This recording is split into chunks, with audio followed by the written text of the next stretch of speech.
mengucapkan terima kasih yang sebesar-besarnya kepada Bapak Ibu yang hari ini berkenan hadir, meluangkan waktu dan memberikan kesempatan kepada Ulun. Hari ini Ulun berbagi pemahaman positif sembari melakukan aksi nyata modul 1.4 tentang budaya positif untuk melengkapi tugas calon guru penggerak angkatan 10. Nah, kita next. Nah, Ulun ada game, sedikit game lawan Pian, berdua-berdua di sampingnya. Nah, itu pertama Pian coba salah satu orang mengepalkan tangan dengan kuat. Satu mengepalkan tangan dan satu yang lain mencoba untuk membuka. Nah, tugas kita, coba bayangkan bahwa kita menyimpan sesuatu yang sangat berharga di dalam tangan. Jadi yang mengepal tangan ini ada sesuatu yang berharga, entah itu impian, cita-cita, harta dan lain sebagainya, pokoknya yang menurut Pian berharga. Dan itu sangat penting bagi hidup Pian. Yang tugas sebelahnya, rekannya mencoba dengan segala cara, kayak apa caranya membuka, hendak dipaksa, diikut, tapi jangan diikut lah. Pokoknya kayak apa caranya Pian berusaha untuk membuka. Karena teman yang B ini boleh merayu, boleh membujuk dengan segala cara mencoba untuk membuka, tapi yang untuk kalian ini hanya game. Satu orang mempertahankan kepalan tangan dan satu orang lagi mencoba untuk membuka. Nanti Ulun hitung sekitar 1 sampai 10 kita 10 detik. Apabila dalam 10 detik itu tidak bisa, stop. Nah, nanti ada lagi refleksinya, oke? Kita mulai. Sudah sepakat siapa yang mengangkat tangan? Sudah? Sudah? Kayak ini, tegong kayak ini. Paham ya kawan-kawan? Coba hitungan ketiga lah. Ini ada sesuatu yang sangat berharga. Kawan membuka, kawan yang buka nih harus sekuat tenaga, harus dibuka pokoknya. Kayak apa pokoknya. Terserah pun hendak merayu, belai-belai kawannya. Oh jangan.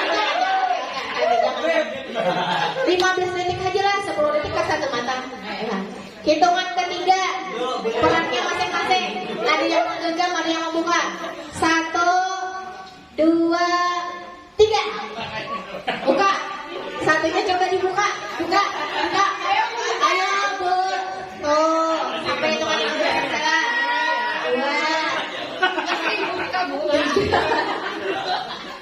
2, 5, 10 aja lah. 6, berapa? 7, 8, 9, 10. Stop, sudah. Oke. Yang berhasil membuka siapa? Berhasil. Kenapa berhasil? Pasti berhasil. Pian berhasil juga. Ada berhasil. Oke.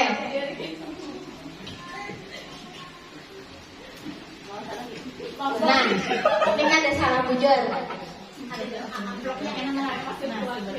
Boleh hendak bertakun. Yang kiranya yang tadi kada terbuka siapa? Bu Trisia. Kenapa jadi Pian tetap mempertahankan tangan itu ditutup? Kenapa? Sumber kekuatan yang kada boleh diambil oleh orang lain. Oke, tangan dulu. Habis itu tadi alasannya terbuka kenapa? Atau kasihan karena kawannya kasihan membuka pengalihan atau apa? Sakit tangan Pian. Oh ya, boleh macam-macam ya Pak. Itu kan tadi apa? Apa tadi? Ada dapat menyimpan rahasia. Oh, ada dapat menyimpan rahasia. Ada sangat kuat. Oke, tepuk tangan dulu kita. Nah, jadi yang membuka, yang berhasil membuka ataupun yang berhasil mempertahankan itu pasti punya alasan. Apalagi kita memiliki sesuatu yang berharga yang kada boleh diambil oleh orang lain. Nah, ini adalah permainan yang mana kita mengubah materi atau pemahaman kita sebelumnya. Dulu kita pernah belajar tentang stimulus respon, pernah kita belajar? Pernah. Dulu kita belajar apabila kita memberi respon seperti A, maka anak akan memberikan respon seperti A juga. Artinya respon itu kita tentukan lebih dahulu. Di sini kita belajar bahwa ternyata dalam hal ini kita memiliki kebutuhan yang berbeda. Dalam teori stimulus respon ini, seorang guru dikatakan dapat mengontrol muridnya. Yalah, apabila kita memberikan perlakuan seperti A misalnya, maka murid akan memberikan respon seperti ini. Tapi di teori kontrol ini berbeda. Karena apa? Karena yang memiliki kontrol atas diri kita sendiri itu adalah diri kita sendiri. Pian, mengikut tangan tadi, sekaya apapun Pian, karena Pian merasa ini sumber kekuatan Pian, ini hal yang berharga dalam diri Pian, maka sampai kapanpun Pian akan mempertahankan, meskipun kawan mencoba untuk membuka. Nah, itu pemikiran yang berubah dari stimulus respon menuju teori kontrol. Apa hubungannya dengan murid? Pertama, dalam diri murid itu ada namanya motivasi dalam diri dan luar diri. Motivasi dalam diri itu sangat penting untuk belajar. Apapun gangguan luar murid, disambati apakah ini, disambati apakah, apabila motivasi belajarnya sudah kuat, maka dia akan tetap melakukan hal-hal baik dalam pembelajaran. Sama kayak Pian, misalnya motivasi Pian untuk mempertahankan itu sudah tertanam dalam diri Pian, maka gangguan-gangguan dari luar diri Pian tidak akan mempengaruhi. Nah, seperti itu pemahaman yang ingin ulun bagikan, bahwasanya kita tidak sepenuhnya dapat mempengaruhi murid. Artinya murid itu tetap memiliki hak atas dirinya sendiri. Nah, ada 3 materi yang hari ini yang ulun dapat bagian 3 materi. Yang pertama tentang disiplin positif dan nilai-nilai kebajikan universal. Kemudian ada teori motivasi, hukuman dan penghargaan. Yang ketiga ada keyakinan kelas. Nah, ulun sajalah. Disiplin positif itu adalah cara kita menerapkan kedisiplinan yang mengajarkan murid untuk bertanggung jawab. Berbeda dengan peraturan sekolah. Apa bedanya, Bu? Peraturan sekolah itu kan biasanya lebih mengikat dan seluruhnya itu harus kayak gitu. Dan ini sebenarnya payungnya dari peraturan itu. Artinya dia ini punya kesadaran untuk mematuhi dari dalam diri kita. Amal peraturan sekolah itu misalnya harus memakai seragam sekolah yang terlihat secara fisik oleh mata. Sedangkan disiplin positif ini adalah yang tertanam dalam diri anak, bahwasanya dia punya kontrol dalam dirinya. Dia menyadari nilai-nilai baik. Oh, ternyata aku sekolah memang harus pakai seragam dan lain sebagainya. Maka dia akan mematuhi aturan itu tanpa paksaan, tanpa takut hukuman. Nah, itulah fungsi disiplin positif di sini untuk anak. Berdasarkan nilai-nilai kebajikan, ada banyak contoh nilai-nilai kebajikan yang kita pelajari. Yang pertama ada profil pelajar Pancasila, yaitu ada 6. Di sini bisa dilihat Bapak Ibu lah. Nanti ulun bagikan slide-nya. Kemudian ada lagi, ini mungkin ulun hanya juga membaca. Ada macam-macam sikap murid yang semuanya itu semua positif. Diantaranya tuh antusias, empati, toleransi, kreativitas dan lain sebagainya. Nah, ini bisa dilihat banyak banget nilai-nilai positif yang ulun yakin sebenarnya dalam keseharian kita sudah mulai menerapkan. Tetapi karena kita tidak berdasarkan teori, maksudnya kita berdasarkan pengalaman aja. Jadi kita tuh sebisa kita. Nah, dalam hal ini ulun ingin berbagi, ternyata memang ada teorinya bahwa seseorang itu melakukan sesuatu itu atas dasar motivasi intrinsik dirinya, dan guru itu tidak sepenuhnya dapat mengontrol sikap muridnya. Misalnya kita ingin murid itu memiliki belas kasih, kita beri stimulus, misalnya ada orang kesusahan di depannya, kita minta ingin menolong, kada mesti ini akan menolong, karena bisa jadi motivasi atau keinginan dia untuk menolong orang lain itu tidak ada. Jadi itu betapa pentingnya motivasi dalam dirinya itu, tentang kesadarannya itu punya disiplin positif dalam dirinya. Dia itu harus punya nilai-nilai kebaikan dalam diri. Artinya dia menyadari menolong orang bukan hanya sekadar menolong, tapi ada nilai-nilai kebajikan dalam diri murid. Nilai-nilai positif itulah yang coba kita tanamkan dalam diri murid. Jadi kita sebagai manajer, bukan sebagai sekehendak kayak dalam murid. Kemudian yang kedua, motivasi perilaku manusia. Dalam motivasi perilaku ini ada 3 alasan buat kita berperilaku. Yang pertama untuk menghindari ketidaknyamanan atau hukuman. Yang kedua mendapatkan imbalan. Dan yang ketiga untuk menjadi diri mereka sendiri. Dalam hal ini 3 alasan inilah yang mendasarinya termasuk kita. Misalnya ulun presentasi karena ulun melengkapi tugas. Ulun takut di pendidikan ulun nanti kada bernilai. Nah, mungkin itu misalnya contohkan ke ulun. Kemudian untuk mendapatkan imbalan, ulun presentasi di sini supaya dapat pujian misalnya atau apa. Tapi nauzubillah kada lah.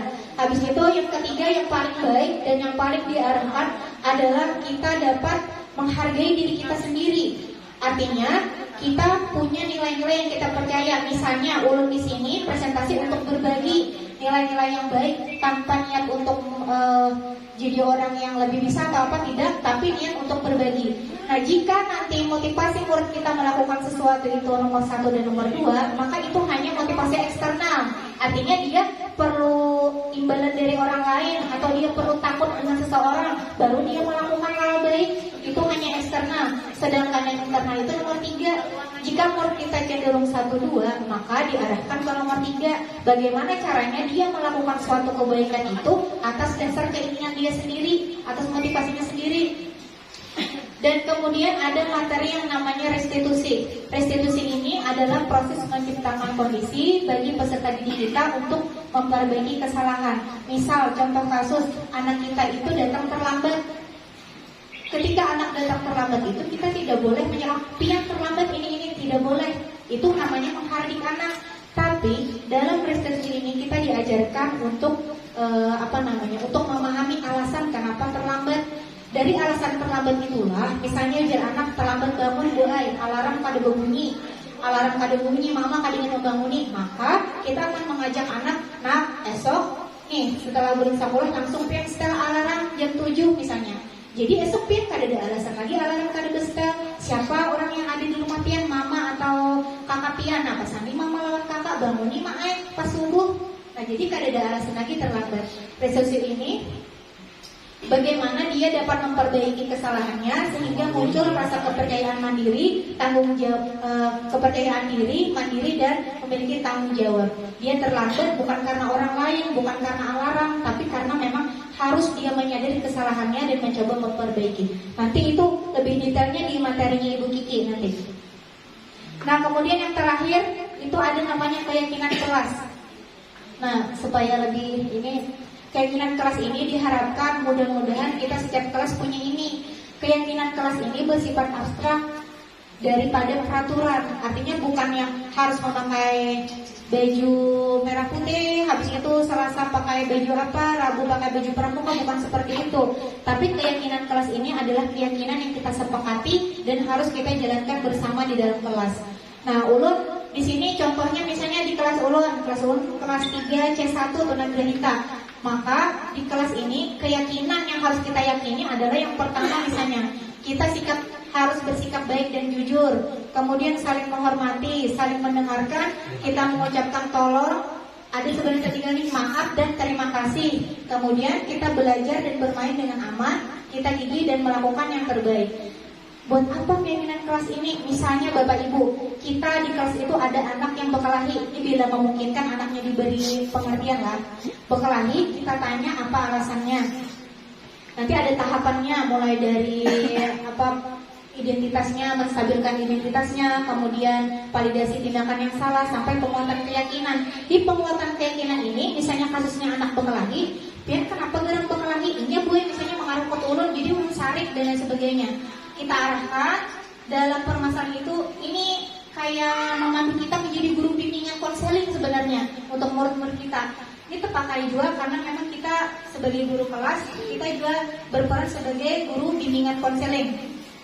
Nah, kita kan punya sudah keyakinan kelas, kita punya kita di kelas apa gerak kita harus saling menghormati buai. Berarti pian bengkelah itu boleh kada. Jadi hal-hal kesalahannya itu dibalikkan lagi ke keyakinan kelas yang kita sepakati. Jadi yang asalnya bekelahi, dia harus menyadari bekelahi kada boleh, dan keyakinan kelas kita memang harus saling menghormati dan menghargai sehingga anak menyadari kesalahannya kemudian dapat memperbaiki ke depannya. Jadi harapan ulun nanti kita di kelas-kelas maupun di sekolah kita punya keyakinan kelas atau keyakinan sekolah yang bisa kita sepakati dan kita jalankan. Ini lebih ke perilaku positif yang diterapkan sehingga menjadi kebiasaan yang baik. Nah, demikian yang dapat ulun sampaikan. Mungkin kita ada sesi diskusi Bapak Ibu. Ini hanya sekadar pemaparan singkat dari ulun. Selanjutnya dilanjutkan oleh rekan ulun Ibu Kiki. Terima kasih atas segala perhatiannya. Mohon maaf atas segala kekurangan. Wassalamualaikum warahmatullahi wabarakatuh.